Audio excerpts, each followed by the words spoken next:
എൻ്റെ മാനേജർ നല്ലൊരു മനുഷ്യനാണെന്ന് തോന്നുന്നു. പുള്ളിക്കാരൻ എനിക്ക് ഉച്ചയ്ക്ക് ചോറ് മേടിച്ചു തന്നു.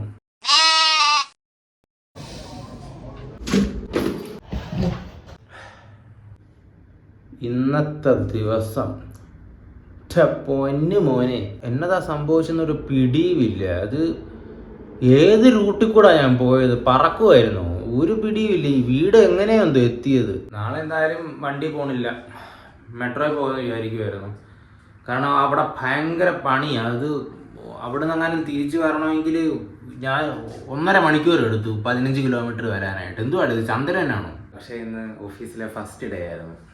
നല്ല ദിവസം എന്ന് വെച്ചാൽ ഞാൻ കമ്പനിയുടെ പേര് പറയുന്നില്ല, പക്ഷേ പഴയ കമ്പനിയും പുതിയ കമ്പനിയും എന്ന് പറയുമ്പോഴത്തേക്കും ന്യൂയോർക്കിൽ നിന്ന് നെയ്യാറ്റിൻകര പോലുള്ള വ്യത്യാസം ഉണ്ടായിരുന്നു. ഇവിടെ ഇപ്പോഴും ഇവർ 2010-ലാണ്. ഇപ്പോഴും ഇവരുടെ സിസ്റ്റം വലുതായിട്ടില്ല. അതുകൊണ്ട് അതിൽ ഞാനൊരു നല്ല ചാലഞ്ച് ഫേസ് ചെയ്യേണ്ടി എനിക്ക് വരും. പക്ഷേ മാനേജർ നല്ലൊരു മനുഷ്യനാണെന്ന് തോന്നുന്നു. പുള്ളിക്കാരൻ എനിക്ക് ചായ മേടിച്ചു തന്നു, ഉച്ചയ്ക്ക് ചോറ് മേടിച്ചു തന്നു. 40 വയസ്സുണ്ട്, പക്ഷേ കണ്ടാൽ പറയത്തില്ല. സംഭവം എന്താണെന്ന് വെച്ചാൽ അത്ര ഫാസ്റ്റ് ഇല്ലാത്തതുകൊണ്ട് അവർ പറഞ്ഞു ലാപ്ടോപ്പും ബാഗും ഒക്കെ കിട്ടണമെങ്കിൽ മിനിമം ഒരു 4-5 ദിവസമെങ്കിലും എടുക്കും. എന്നോട് പ്രത്യേകം പറഞ്ഞു, വെറുതെ ധൃതി പിടിച്ച അവന്മാർ വല്ല സെക്കൻഡ് ഹാൻഡ് ലാപ്ടോപ്പും തരും, അതിൻ്റെ ആവശ്യമില്ല, പയ്യെ സമാധാനത്തോട് 4-5 ദിവസം വെയിറ്റ് ചെയ്യേ, നിനക്ക് നല്ല ലാപ്ടോപ്പ് തന്നെ കിട്ടുമെന്ന് പറഞ്ഞു. ഞാൻ പറഞ്ഞു എനിക്കെന്തിനാണ് ധൃതി? ഞാൻ പറഞ്ഞു 30 ദിവസം കൊടുത്താലും എനിക്കൊരു കുഴപ്പമില്ല, പയ്യെ എത്ര സമയം വേണമെങ്കിലും എടുത്തോ, പയ്യെ തന്നാൽ മതി എന്ന് പറഞ്ഞു. അതുകൊണ്ട് പ്രത്യേകിച്ച് 4 ദിവസം പണിയൊന്നുമില്ല. ഈ മാസം ശമ്പളവും കിട്ടത്തില്ല. 20-ാം തീയതി വരെയാണ് അവരുടെ സൈക്കിള്. അപ്പം സൈക്കിള് കഴിഞ്ഞിട്ട് ഞാൻ ജോയിൻ ചെയ്തത് കൊണ്ട് എനിക്ക് ഈ മാസത്തെ ശമ്പളം കിട്ടത്തില്ല. ദുരന്തം. ശമ്പളം കിട്ടിയ കാലം മറന്നു. 100 ദിവസമെങ്കിലും ആയേക്കാണ് എനിക്ക് ശമ്പളം കിട്ടിയിട്ട്. എൻ്റെ പൊന്നെ, കഴിഞ്ഞ 3 മാസം നോട്ടീസ് പീരീഡ് ആയിരുന്നു പഴയ കമ്പനിയിൽ. ഈ ഒരു മാസം ഇവിടെയും കിട്ടത്തില്ല.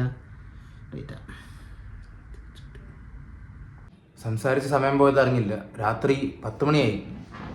നാളെ ഉച്ചയ്ക്ക് കൊണ്ടുപോകേണ്ട ആഹാരം ഉണ്ടാക്കണം. അതായത് ഞാൻ ഉദ്ദേശിക്കുന്നത് എന്താണെന്ന് വെച്ചാൽ, അരി എടുത്ത് കുക്കറിലിട്ട് 1 അടി അടിക്കുക, 2 അടി അടിക്കുക. 2 അടി അടിച്ച് വെന്ത് വരാൻ നേരത്ത് നാളെ അതിനെ മണ്ടിക്ക് കുറച്ച് തൈരും കൂടെ ഒഴിച്ചിട്ട് ചോറ്റുപാത്രത്തിലാക്കിയിട്ട് കൊണ്ടുപോകും. അപ്പോൾ നമുക്ക് ഉച്ചയ്ക്ക് കേഡ് റൈസായിട്ട് കഴിക്കാം. പെട്ടെന്ന് എന്നാൽ പിന്നെ ചോറ് വെക്കട്ടെ. ശരി, അപ്പം ചോറായിട്ടുണ്ട്. എന്നാൽ പിന്നെ സമയം കളയാതെ ഞാൻ കിടക്കട്ടെ. നാളെ ഈ ചോറിൻ്റെ അകത്ത്, ടിഫിൻ ബോക്സിൻ്റെ അകത്ത് താഴെ കുറച്ച് തൈര്, പിന്നെ ഈ ചോറ്, പിന്നെ കുറച്ച് തൈര് അടച്ച് വെച്ചിട്ട് നാളെ രാവിലെ ആകുമ്പം എടുത്ത് കഴിക്കാം. അടിപൊളിയായിരിക്കും. ഉച്ചയ്ക്ക് അതുകൊണ്ടോ. ശരി എന്നാൽ, good night. Thanks for watching. അപ്പം നാളെ കാണാം.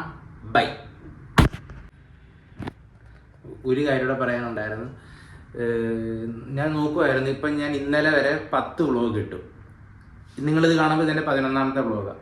ഈ 10 വ്ളോഗിലും ഞാൻ എണ്ണി നോക്കുമായിരുന്നു, 104 കൂടുതൽ ആൾക്കാർ എൻ്റെ വ്ളോഗ് കണ്ടു. ഞാനപ്പോൾ ആലോചിക്കുമായിരുന്നു, ഇങ്ങനെ ഒരു സ്ഥലത്ത് ഇങ്ങനെ നിൽക്കുക, അപ്പോൾ എൻ്റെ മുമ്പിൽ ഇങ്ങനെ 104 പേര് ഇങ്ങനെ നിൽക്കും. അപ്പോൾ ഞാൻ അവരോട് ഇങ്ങനെ സംസാരിക്കുമ്പം എനിക്ക് നല്ല സന്തോഷം.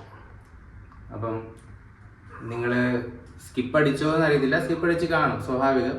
എന്നാലും 104 പേര് എൻ്റെ മുമ്പിൽ ഇങ്ങനെ നിന്നല്ലോ, എനിക്ക് അതിൻ്റെതായ സന്തോഷമുണ്ട്. അപ്പം ശരി, നാളെ കാണാം പുതിയ വ്ളോഗുമായിട്ട്. ബൈ.